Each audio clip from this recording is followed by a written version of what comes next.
As a well-spent day brings happy sleep, so a life well spent brings happy death.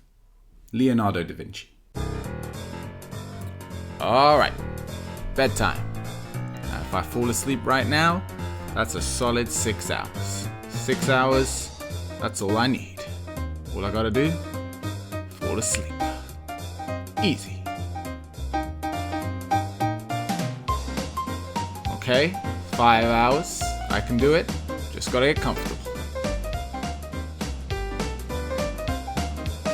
Ugh, what time is it? 2:30. Man, come on, Az. You can do this. Sleep. Sleep. Why? Why can't I sleep? I just want to sleep. Oh, coffee it is then. In the pursuit of our goals in life, sleep is often one of the first things people choose to sacrifice. You hear all of these sound bites, like there's plenty of time to sleep when you're dead, or life is too short to spend half your time sleeping. However, the reality is that sleep is an essential process in making sure that we are operating at 100%. Just think about all the years of human evolution. If sleep wasn't essential, wouldn't we have started evolving out of it? But we haven't.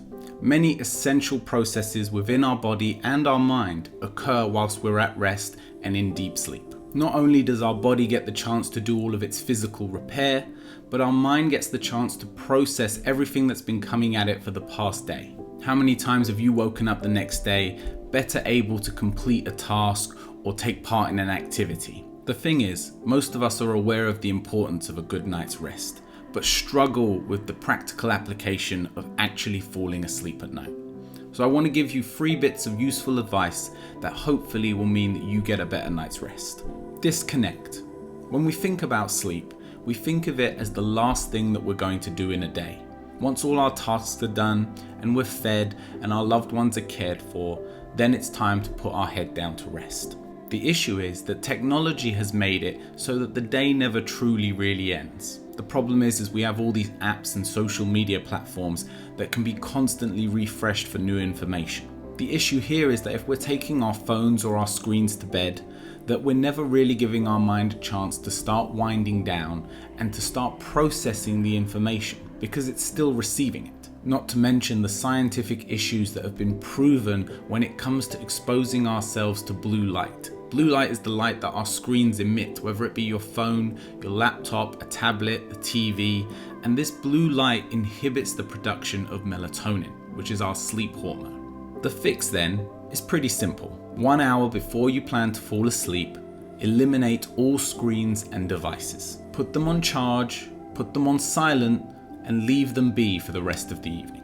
You'll be amazed at how this one little change can have such a dramatic effect on both the quantity and quality of your sleep.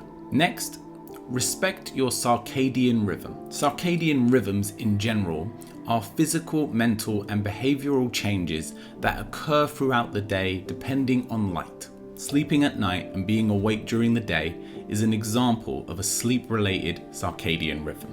This is an important process to understand in your body.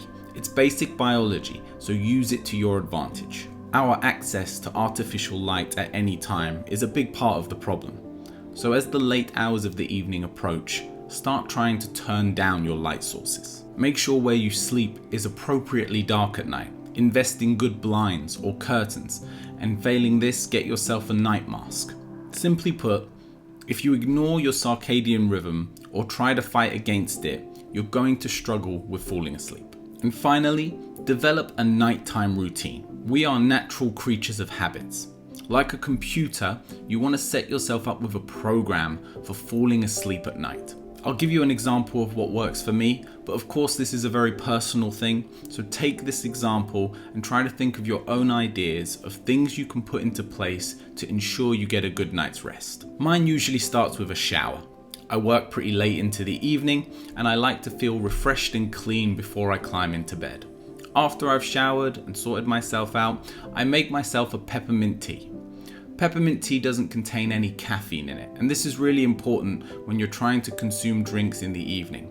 If you drink a normal tea or even a green tea or coffee, these beverages contain enough caffeine to again disrupt your natural circadian rhythm. After I've drunk my tea and brushed my teeth and done all the things I need to do to get ready for the next day, I climb into bed with a book or an e-reader. I ensure that the light is as low as possible, and I read until my eyes start to get heavy. This normally takes no more than 20 to 30 minutes. And that's it. Regardless of what you choose to do in this time, if you respect the ideas we spoke about earlier, about disconnecting from devices and lowering the amount of light that you expose yourself to, you're naturally going to be put into the right frame of mind to start winding down and getting a better night's sleep. Remember that it's not just the quantity of sleep that's important, but the quality of it as well. So try to find a routine that works for you so that you can get a good night's rest and wake up the next day ready to face the world. And as always, take care of yourself.